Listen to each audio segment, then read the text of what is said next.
এই গরমে বাজারে পটল পাওয়া যাচ্ছে আর অনেক সময় পেঁয়াজ রসুন দিয়ে খেতে ইচ্ছে করে না, তাই পুরোপুরি নিরামিষ একটি পটলের রেসিপি আজ নিয়ে এসেছি। চলো ভিডিওটা এখান থেকে শুরু করছি আজ।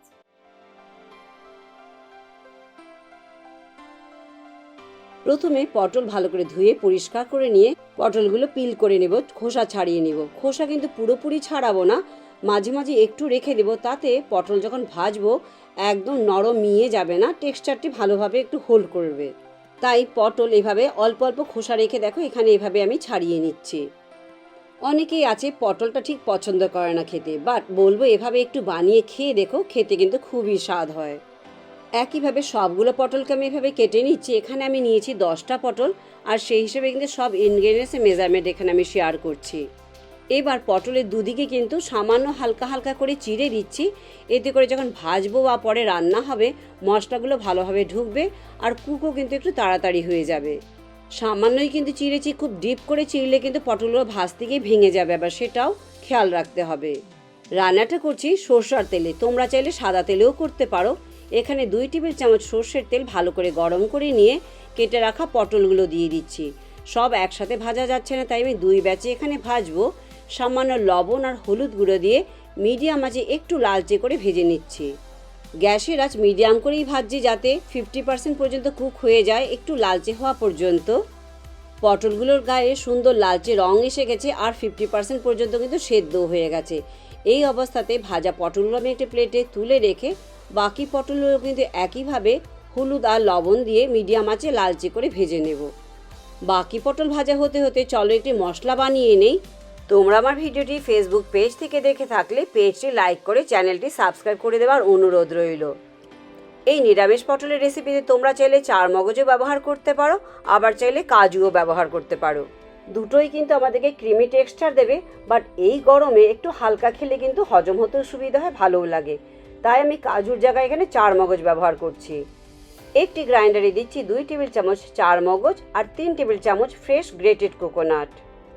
আর দেবো যে যতটা ঝাল খেতে চাও সেভাবে লঙ্কা দেবে। এখানে আমি 3টে কাঁচা লঙ্কা ভেঙে দিচ্ছি আর একটি মিডিয়াম সাইজের টুকরো আদা কেটে দিয়ে দিচ্ছি। এখানে ফ্রেশ নারকেল ঘরে না থাকলে কিন্তু ডেসিকেটেড কোকোনাট দিয়েও তোমরা কিন্তু এই রেসিপিটি বানাতে পারবে। দিচ্ছি সামান্য জল দিয়ে সুন্দর একটি স্মুথ পেস্ট বানিয়ে নেব। এবার আমাদের এই নিরামিষ পটলের বেস মশলা কিন্তু তৈরি হয়ে গেছে। সেকেন্ড ব্যাচ পটল ভাজতে ভাজতে আমাদের মশলাও তৈরি হয়ে গেল। আমরা চাইলে এই পটল ভাজার তেলেও কিন্তু রান্না করতে পারি, আবার চাইলে ফ্রেশ তেলেও। আমি ফ্রেশ তেলে এখানে আরও 1 টেবিল চামচ সর্ষের তেল গরম করে নিচ্ছি। ফোড়নে দিচ্ছি একটি শুকনো লঙ্কা, একটু ভেজে নিয়ে দেবো একটি তেজপাতা, আর দিচ্ছি 1/2 চা চামচ গোটা জিরে। গ্যাসের আঁচ মিডিয়াম রেখে 20 থেকে 30 সেকেন্ড একটু ভেজে নিয়ে দিয়ে দিচ্ছি বানিয়ে রাখা মিক্সচারটি, যে মশলাটা বানিয়েছিলাম সেটা। গ্যাসের আঁচ মিডিয়াম টু লো রেখে 3 থেকে 4 মিনিট কিন্তু একটু মশলা কষিয়ে নেব। কষাতে কষাতে দেখবে কিন্তু নারকেল আর 4 মগজ থেকে কিন্তু তেল বেরোতে শুরু করেছে। গ্যাসের আঁচ হাই করে কিন্তু কষাচ্ছি না, কারণ কড়াতে কিন্তু অনেক তেল নেই, মশলা পুড়ে যাবে এতে, আর তাতে করে মশলার যে কাঁচা গন্ধ সেটাও কিন্তু পুরোপুরি যাবে না। এবার দিচ্ছি এখানে 1/2 চা চামচ হলুদ গুঁড়ো আর দেবো স্বাদ অনুযায়ী লবণ। তোমরা যদি সামান্য রং চাও এতে শুকনো লঙ্কার গুঁড়ো ব্যবহার করতে পারো, বাট আমি এখানে দিচ্ছি না, কাঁচা লঙ্কা অলরেডি দিয়ে দিয়েছিলাম। গ্যাসের আঁচ মিডিয়াম রেখে ভালো করে কষিয়ে নিতে হবে যতক্ষণ না পর্যন্ত সমস্ত মশলা এক জায়গায় চলে আসছে। অনেক তেল দিয়ে রান্না করতে হবে তা নয়, কিন্তু 2 টেবিল চামচে কিন্তু পুরো রান্নাটা হয়ে যাচ্ছে। মশলা ভালোভাবে কষানো হয়ে গেছে, দেখছো সমস্ত মশলা এক জায়গায় চলে এসছে। এবার 1 কাপ জল মিক্সিতে যে মশলা বানিয়েছিলাম সেটা ধুয়ে এতে অ্যাড করে দিচ্ছি। জল দিয়ে সব কিছু ভালোভাবে মিশিয়ে গ্যাসের আঁচ মিডিয়াম টু হাই রেখে ভালো করে একটু ফুটিয়ে নিতে হবে। লবণটা এই সময় একটু চেখে নিয়ে যদি মনে হয় একটু লবণের দরকার, তবে এই সময় একটু লবণ অ্যাড করে দিও এতে। ঝোল ভালোভাবে ফুটতে শুরু করে দিয়েছে। এবার যে ভেজে রেখেছিলাম পটল সেইগুলো এতে দিয়ে দিচ্ছি, আর প্লেটে যে তেল রয়ে গেছে সেটাও কিন্তু স্ক্র্যাপ করে দিয়ে দিচ্ছি।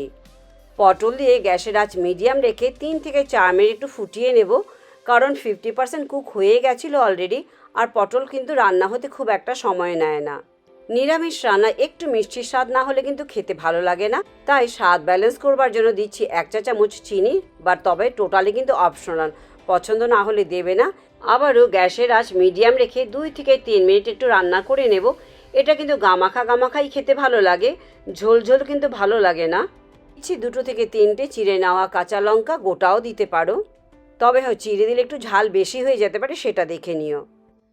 তা দেখলে তো, ঘরে থাকা উপকরণ দিয়ে কিন্তু পেঁয়াজ রসুন ছাড়া এই পটলের রেসিপিটা তোমরা খুবই সহজেই বাড়িতে বানাতে পারবে। এরকম গামাখা গামাখা হলে এবার গ্যাস বন্ধ করে দিচ্ছি। তৈরি হয়ে গেল আমাদের সম্পূর্ণ নিরামিষ পেঁয়াজ রসুন ছাড়া নিরামিষ পটল। গরম গরম সাদা ভাত বা রুটি বা লুচির সাথে খেতে কিন্তু খুবই ভালো লাগে। ব্যাস এবার পরিবেশন করবার পালা। তা এই গরমে বাজারে পটলের ছড়াছড়ি, একদিন বানিয়ে তোমরা খেয়ে দেখো। আজ ভিডিওটি এখানেই শেষ করছি। লাইক শেয়ার সাবস্ক্রাইব করতে একদম ভুলো না। পরে অন্য কোনো ভিডিও নিয়ে তোমাদের কাছে চলে আসবো। সবাই ভালো থেকে চলো, বাই বাই।